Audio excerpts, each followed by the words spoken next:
Hey there, my name is Kenny Conley. I'm the next generation pastor at the Ridge Community Church, and today is day 67 of the 90-day volunteer recruiting challenge, where I'm attempting to recruit 50 volunteers over the course of 90 days. All this week, we've been talking about recruiting large group volunteers. I feel like it's something that we don't talk about very much. It's not a lot of people have built out large group experiences where it's easy to figure out where do you find these kinds of volunteers. We've been talking about hosts and storytellers and what else? Today we're going to talk about worship leaders. Worship leaders are not as hard to find as you think, but I am going to suggest and encourage you to build a healthy relationship with your worship production team for your main church, because I do believe that when you have a good relationship with that team, it's going to open up the door for more quality volunteers. This past summer, as we were getting ready to build out our space, there were one or two teenagers that I knew that served in our ministry that when we would go to camp or other places, that they would always gravitate towards being on stage to lead worship. And there's one teenager in particular who just graduated from high school last year who's super passionate about worship. And she sings on the worship team in the student ministry sometimes, but she loves kids ministry. So she was a solid bullseye. This is somebody that I need. And really, because I knew I had 3 or 4 months before we open up our new building, that I was just on the lookout for people that I thought could be good worship leaders. There were a couple people that I identified in younger leaders for preschool worship, but I was looking for really high school and above for elementary large group worship.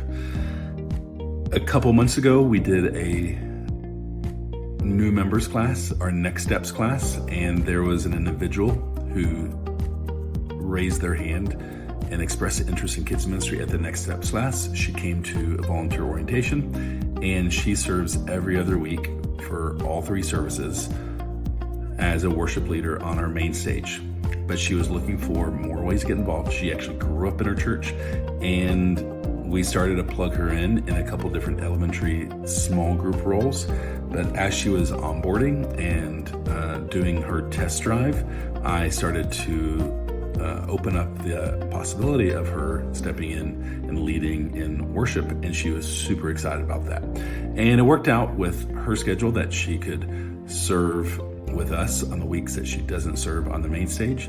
So that was another one. Then I had another volunteer who has been faithfully serving in elementary as a small group leader for almost a year. She came to one of our road trip events and came with me to Athens Church. And after seeing what they did, she was super excited about being on the worship team.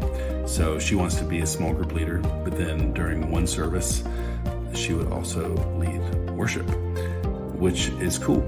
I'm okay with some volunteers pulling double duty where they're not the only small group leader. They can lead in worship or lead as a host, but then come back and finish out as their small group.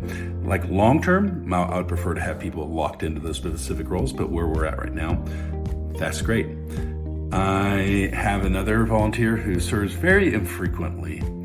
She's a really busy senior in high school, but she's also passionate about music and worship, and she serves with kids.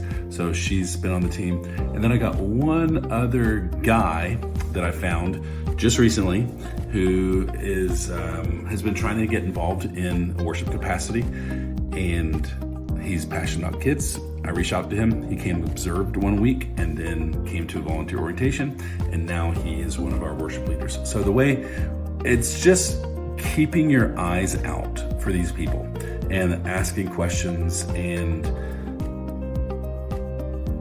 letting people know of the opportunities. And so I would say that I have, for the most part, filled up my elementary worship team over the course of 3 or 4 months just by keeping my eyes open, my ears open, and when I saw a possibility or heard a possibility, I ran towards it.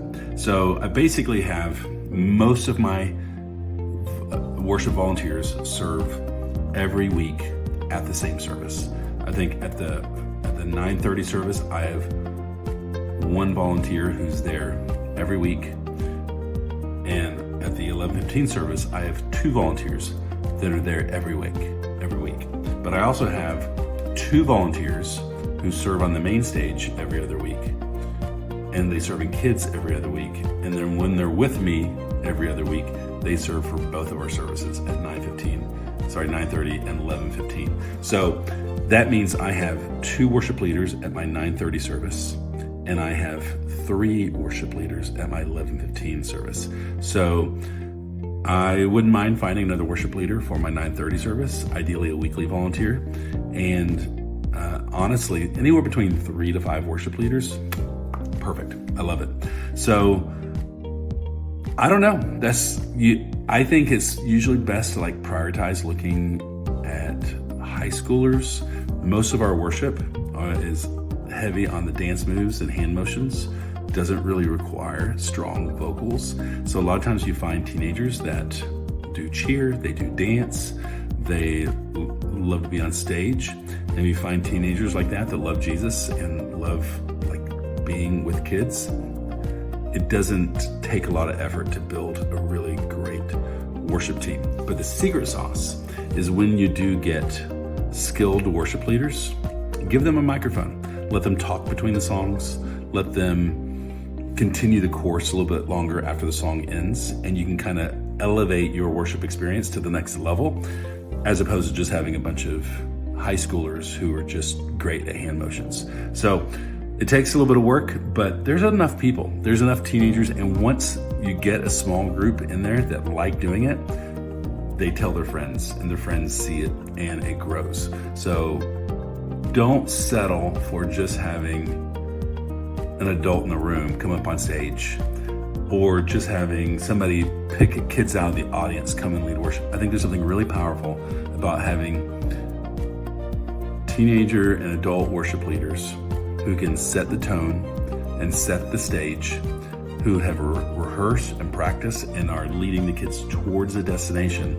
You're gonna have much better large group worship experiences. So that's how I've built my team so far, how I'm still continuing to build my team. That's how you can build your team as well.